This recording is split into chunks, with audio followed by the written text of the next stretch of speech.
lender. It could be, it's just for the homeowner to find out what's my house is worth.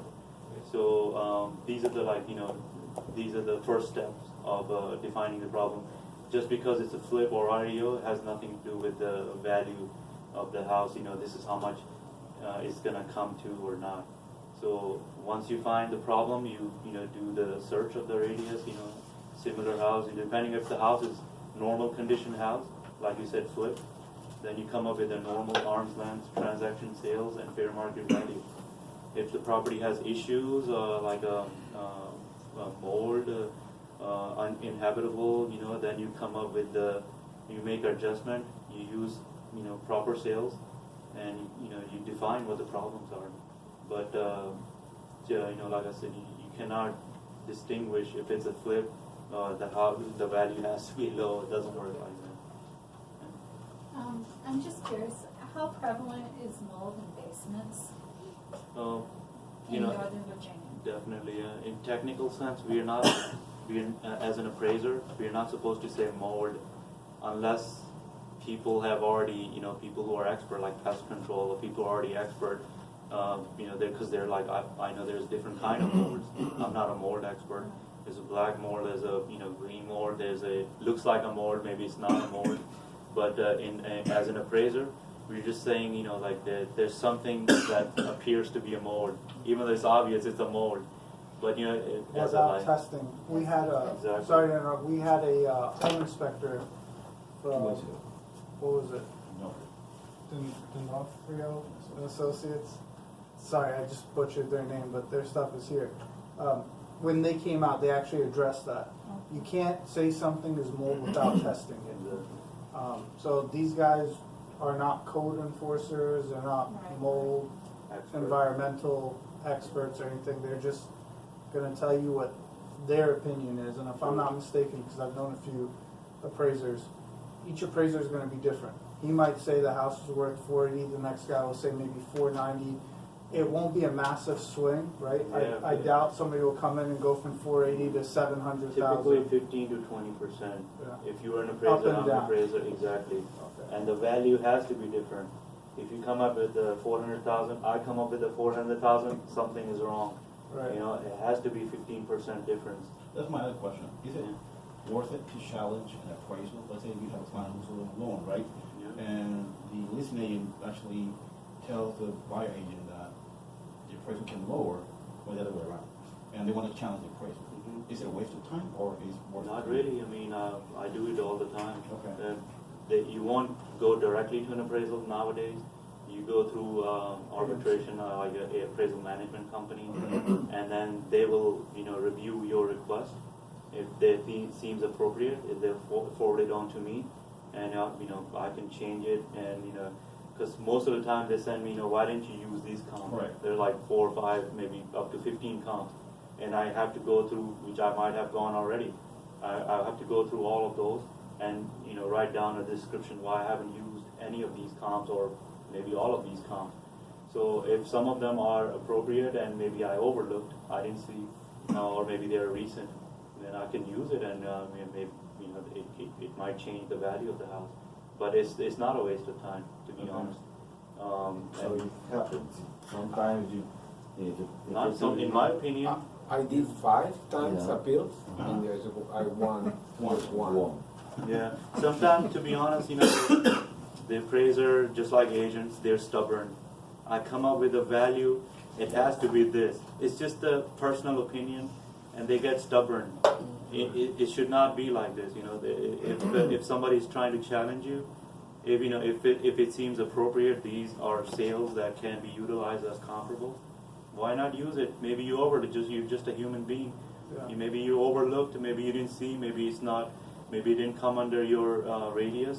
So there's all different ideas that people turn into personal matter, and they think like, oh, I'm better than him or her, and then they ignore the fact that it could be possible. So I think another question. The treatment from the appraisal point of view of an appraisal for a purchase, an appraisal for a refinance, is different. These guys, there are not in a refinance there is no pressure But in a purchase, you have a list name and they want the price and everybody wants the price. Right. In the refinance is kind of whatever the market said. There is no one who gonna External challenge. pressure. Exactly. No, It is the same, right? it's the same. It has to be same because you cannot change because the house is just being sold. The value is going to be You're not different. influenced by what the tenant tree says, the loan officer thing, the buyer, the No. owners, no, nothing. No, there's You don't even. even take that. No, we do because when you go, do an appraisal in the house, and obviously the agent is there, and you cannot tell them to stay outside. I'm gonna do my appraisal, and when I'm done, you can come in. So basically, the agent is just walking with me and as an appraiser or any appraiser. So they're telling, what's new, what's been done to the house, what's the, they don't even need to mention it. They're probably going to the history of the house, previous owners, which is unnecessary for the value. But you keep on listening, what's beneficial towards the value, use it. For example, if you would say, this room was not there before. So the previous owner had has a need, and then they made it into a proper room. And you didn't know this before, in the tax record it says 3-bedroom, and you expected to see a 3-bedroom, and all of a sudden the agent is saying this room was not there before, and it turns into a 4-bedroom. Better. So if it's another thing about the bedroom is when you bring it down, like I did a Rambler in Alexandria, nice neighborhood. It's supposed to be a 3-bedroom. The guy turned into a contemporary, like a modern style, 1 bedroom and a whole big living room. Everything is gone in the basement, and then he's challenging me, like you were saying, 5 times. I see the condition coming in and going. Saying, I understand when you see comparables, but when you see 1 bedroom, which is a Rambler, the lower level is not considered, as a part of a, gross living area upstairs. So, the basement is priced separate than the main living area. You know that, right? Yeah. Okay. The basement is, This was my question, exactly. How you consider the basement? Sometimes that is, when I appeal that, Right. they say no, the bathroom and the bedroom, the basement is different than the other ones on the Yeah. way. If you look at the county tax record, most of them, except some townhouses, they when they start out from the street all the way up to the Yeah. top, except those, everything, in the tax record, Fairfax County part, and then the Prince William County, you will see the GLA would be, let's say, 1,500 square foot, and the basement square foot be counted separate. Maybe another 1,500 square foot, and then sometime it would say how much is it completed, how much is unfinished, and so forth. But I, as an appraiser, don't rely 100% on the tax record. That's the whole purpose or idea, to go physically and look at the house, and especially in the basement and upstairs and everywhere, what's complete, what's not complete. So when you say the basement is complete, how much is it complete? Definitely has a value. Doesn't mean that it's ignored or anything. It's just, when you go there, and then when you rely on the records, it's completely way off most of the time. So when you're comparing the subject to the comparables, similar situation applies. You cannot have the basement and the main level and the basement all together and leave the subject, separate, apart. So everything is consistent from subject all the way up to, whatever comp number 6 or 5, whatever. So main level, anything above ground is considered main level. So anything that's like 25% below ground, they call it basement. So even though you might have a full view of the street and the full window. How much is your adjustment for the basement? If the other one doesn't have basement and it's 2 floors, main and second level, and they have 4 bedrooms, 2 bathrooms, and the other one is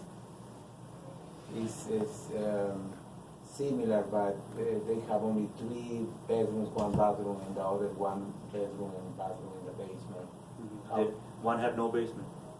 Yes, one is Yeah. not basement. Depends on the location, and like I said, you compare. You go back 1 year, find all the sales with basement, and find all the sales with no basement, similar house. Oh.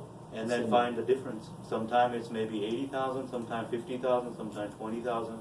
But you know, if you can't find any sales, go back 1 year, 2 years, 3 years, until you find at least 10, 15 sales. You cannot say just one house sold for with the basement for 350,000, the other one sold for 300,000 with no basement, and make your adjustment for 50,000. So find at least 10, 15 houses, one group, and then the second group, and then Similar with exactly. without it. Yeah, definitely. If you compare in Woodbridge with the with the basement value to McLean, Great Falls, obviously there's a price difference, and you have to be accordingly make adjustment. So you cannot compare McLean properties into the Woodbridge property, even though the houses may be same structure. Yeah, so the location is very important, but definitely it does count. The basement has a value. It's not ignored. So yeah, so that's. Any other questions, guys? Comments, concerns?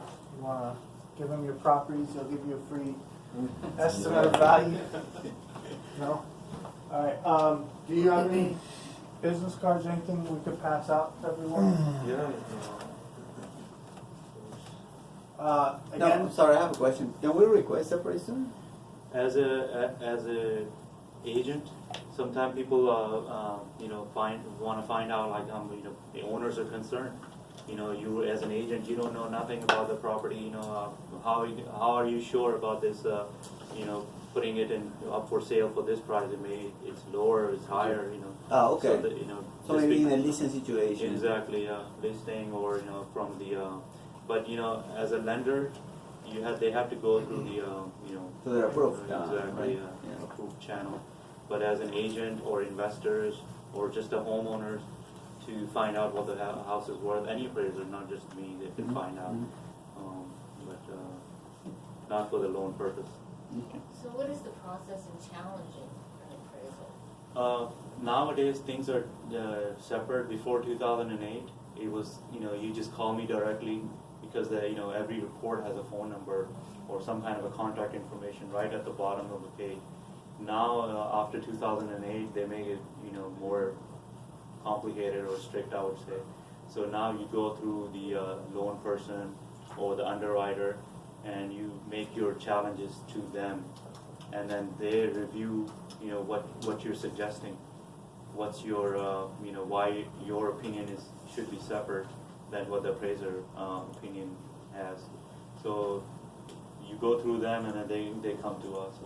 So it's like two different channels. So it's really depending on who ordered the appraisal. So the Yeah. appraisal's through the lender, then you're gonna go through the lender. Appraisal is from the Exactly, side yeah. from the seller that they, just for their interest, then you're gonna go through that.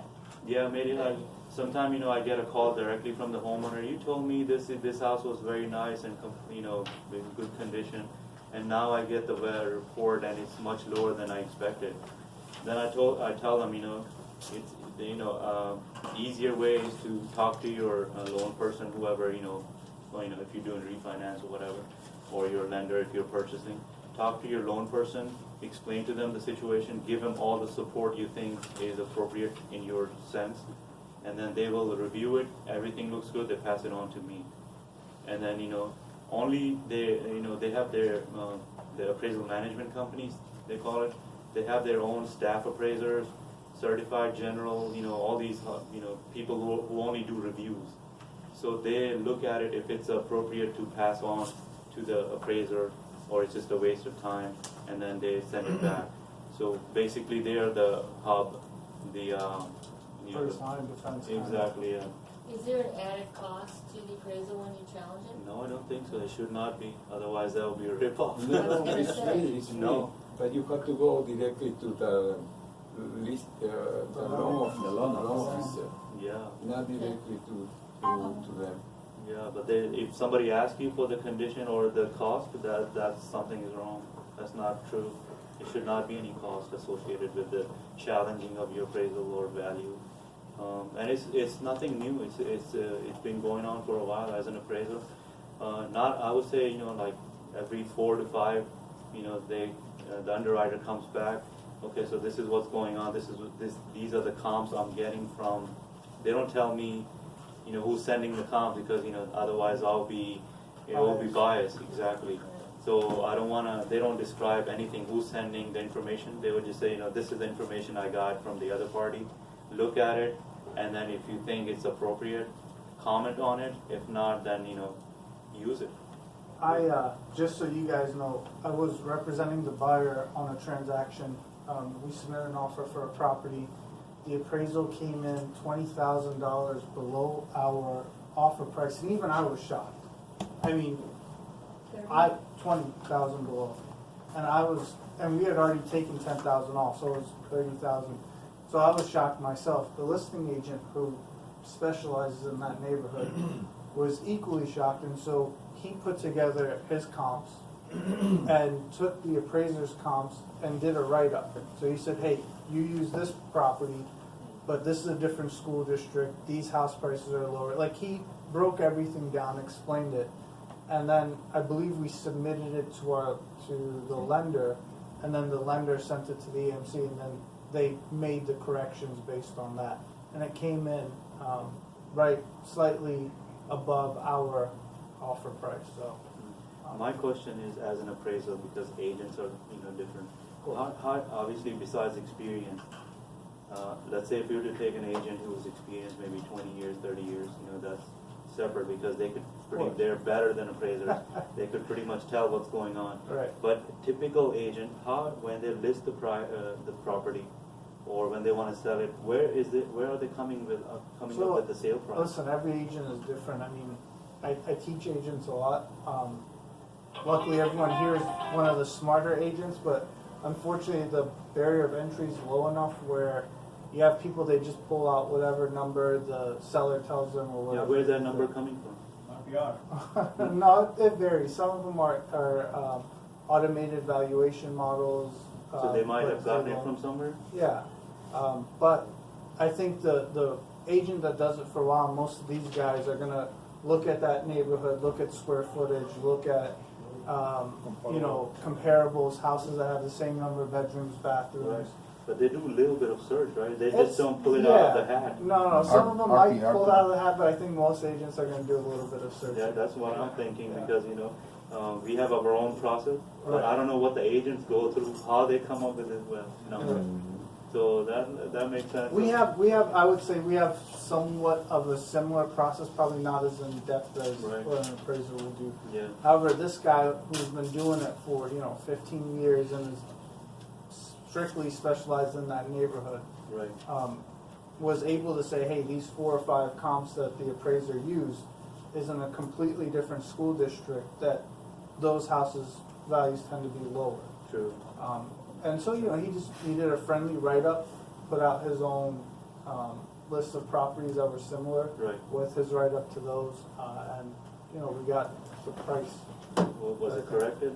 Yeah, it was. Yeah, like I said, it depends on the appraiser too, just a human being. Yeah. If they're not too stubborn, he or Yeah. she, if they're not too stubborn, they are supposed to look at the data or the, statistic, Right. and then they fix it. If they're too stubborn, then, just forget it. It's not gonna happen. So it depends on the personal interest too, of what the, And in this case, you can use another appraiser or No, it'll start- be the same one. No, I mean, if yeah, the you have appraiser. to. You have to, because that one is not budging. Oh, Okay, so That you one have is- to use a different one. Yeah, because, Yeah. if you at least ask another appraiser, okay, this is what's going on, do you think this is reasonable or not? Maybe don't even have to do an appraisal, just pay him or her, because if he says yes or no, that's an appraisal, then he has to make a report and so forth.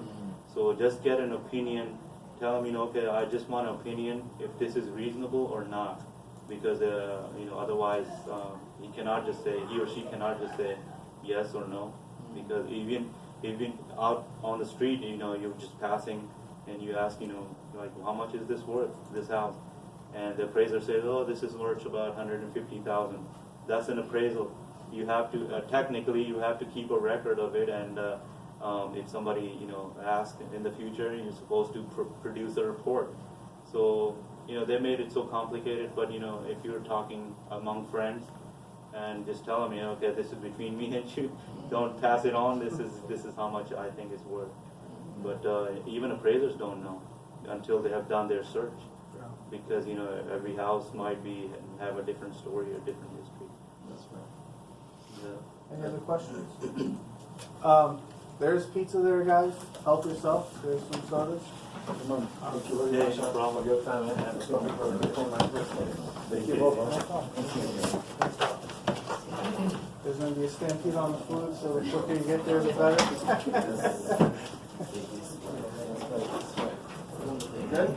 Yeah, you see the